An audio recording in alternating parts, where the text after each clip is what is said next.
Hey guys, it's Barrett with the Camping Camper. So today we're going to be doing a review of this EASYLONGER CPAP battery pack, but it really is more than a battery pack.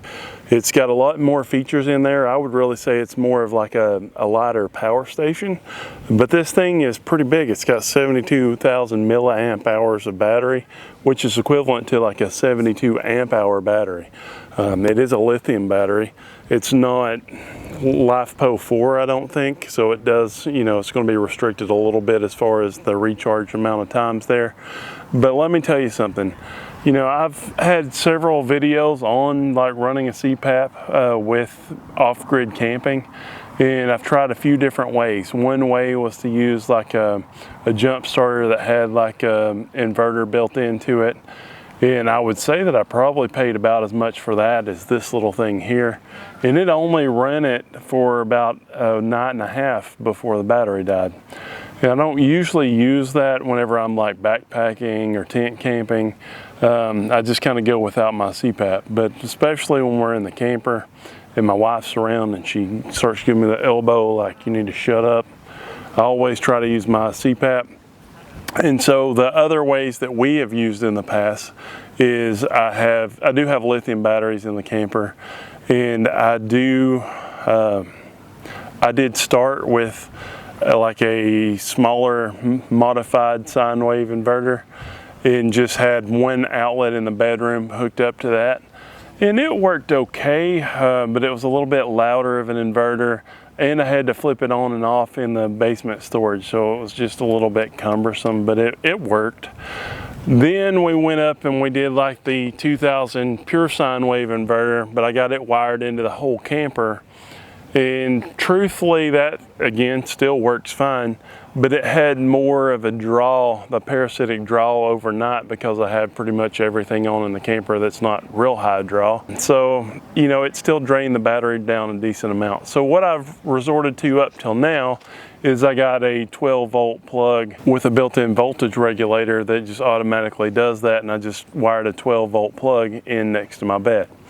Now, to be honest, you can still use that with something like this because it has a 12-volt plug here. So that actually works fine still. But let's talk about something. I paid, I think it's about 75, 80 bucks for that 12-volt plug for my CPAP in there. That's about halfway to getting you to this guy here. And it's going to be a lot better for you. It's got the battery pack built in, so you're not drawing down your RV batteries if you have a limited supply of those, which most people do if they're boondocking.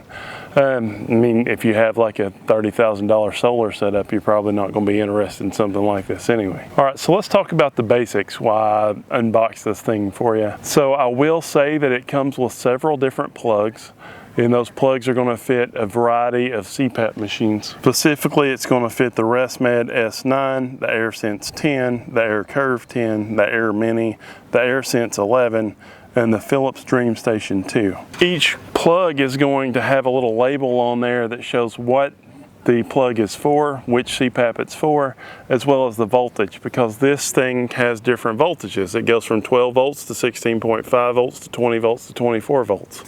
So you have to have the correct plug and the correct voltage, but I'll say that the instructions are labeled here and they're very easy to use. The one thing that wasn't really just popping out at me is how you turn the thing off, because in the morning, whenever you unplug the CPAP or you turn it off, just turn it off like normal. This thing, the lights will still be on. So they said you hold down the voltage regulator button for 3 seconds and then it'll turn off. It is recommended to go ahead and unplug everything from it during the day whenever you're not trying to draw power from it, just to conserve as much power as you can though, which makes 100% sense. Along with those different cables, you are going to have a DC cable to plug in to charge this thing. That DC cable does plug into the DC input output on here, and it charges at 72 watts. So this whole thing is going to charge in about 4 to 5 hours. Monday night I put this on the charger, and Tuesday morning when I woke up it was completely charged. I've been using it since Tuesday. It's now Saturday. I've been sleeping about 8 or 9 hours a night because we are on vacation and I'm just resting a little bit for once in my life. And I'll say that today it finally dropped down to only having 1 bar left. I will kind of update it on the video and the text down here how many nights that it lasted before it ran out. Essentially, I've not been trying to charge it or anything because I am testing it to see how long I can get away with it. Now, that mixed with the fact that I usually only sleep like 7 hours a day is going to make the run time even longer on this under normal circumstances. I will say that it seemed a little daunting to start with just because of the different voltages and stuff, but truthfully, you open the cover port, you plug the DC plug in that goes to your CPAP, and it tells you on the label there what voltage to do. So you push the power button, hold it down for a second, and it'll turn on. And then you push the, you hold down the voltage button for a second, and then whenever you push it, it'll change it, and it shows you 12, 16.5, 20, and 24 volts. So like mine's 24 volts, so I just switch it to 24 volts, and then the CPAP powers on. It's really not that big of a deal at all, and I find it very, very useful. All right, so while we're talking about this, let's talk about all the ports on this. So on the ports, we have a 12 volt, 15 amp, just regular 12 volt output here. It's an input output, so you can have like a double-ended 12 volt socket and plug it into your car and let it charge a little bit, but it's not going to charge very fast, just like anything else you charge that way. And then these middle inputs are input outputs, and so that's where your DC is, and as well as a USB-C. Now both of these you can use to charge or to power things. And so the power adapter, like I said, 72 watts. I think the USB-C can go up to 60 watts, so it's going to take a little bit longer. Now, one of the things that I really like about this is apparently it has a built-in MPPT charge controller in it.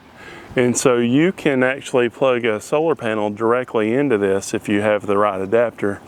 And it says that with that 100 watt solar panel, it'll use 96 watts. So if you got one 100 watt panel that you're not using, and you put it out in the sun, full sun, it's going to get 96 watts. So it's actually going to charge this faster if you have full sun than plugging it into an AC outlet. And that's just crazy to me to just have one panel. And then under the last tab over here, you have some outputs that are just only outputs. You can't charge in them, but you have a USB-C and then you have a USB-A.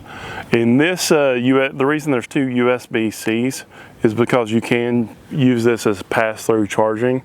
And so you can have the input coming in here and then the output going to like a machine or something. But the problem, so you're going to be more limited on how many times you can recharge this, and you want to keep those cycles down to actually like usable cycles. And so for that reason, I wouldn't personally recommend the pass-through charging, because it's going to keep cycling the battery a little bit, even though it's going to mainly stay fully charged.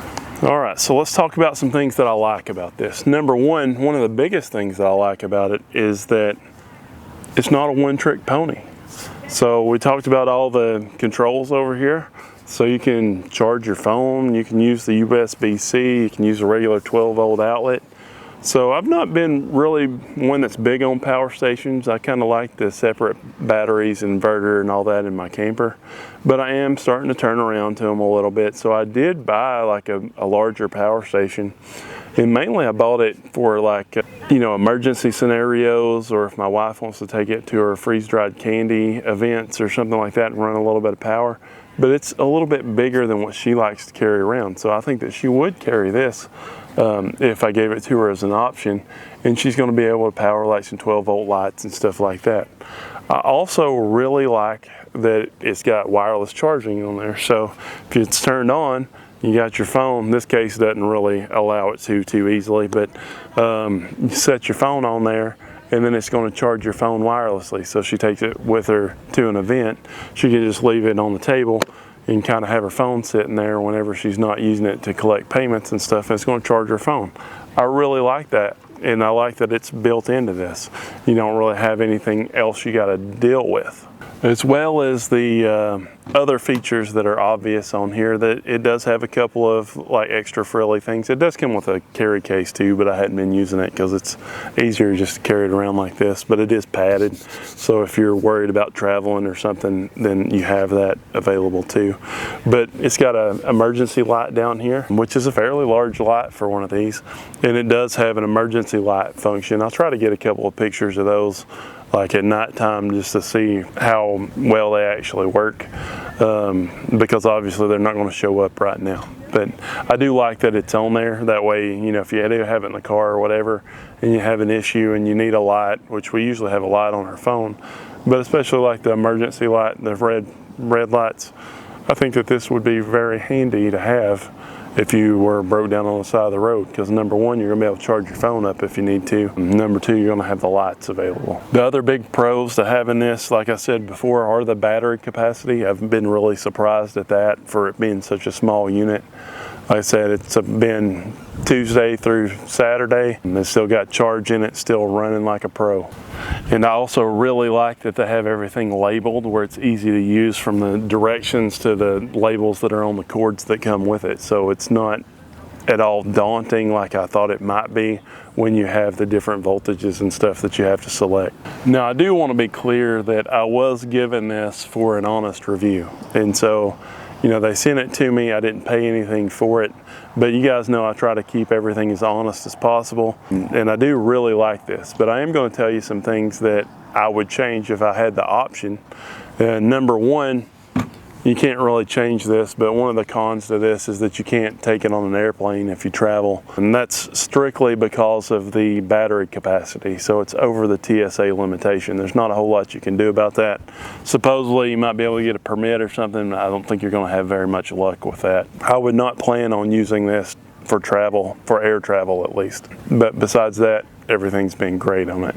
The only thing that I would recommend that I would really like, and I can't even really complain about it because it's not, this is a CPAP battery. All the other things it does is just in addition to being the CPAP battery, which those CPAP batteries are going to be more expensive than this too, if there's a dedicated CPAP battery from the manufacturer usually, because I've looked into those as well.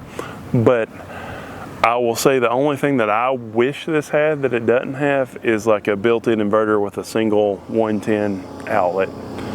But I can't even be mad at it because all these other things that it does is just in addition to what it advertises itself as. So with the USB-C outlets, the 12-volt outlet, and the wireless charging, I think it's a good deal. And really, when you take into account that most of those 12-volt plugs are going to be half the cost of this, and this comes with a plug that's going to work with your CPAP, I think it's pretty much a no-brainer if you're going to go the 12-volt route.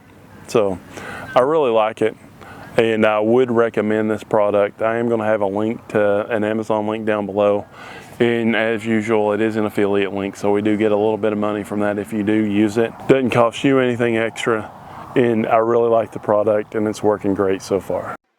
Do not forget to hit that subscribe button.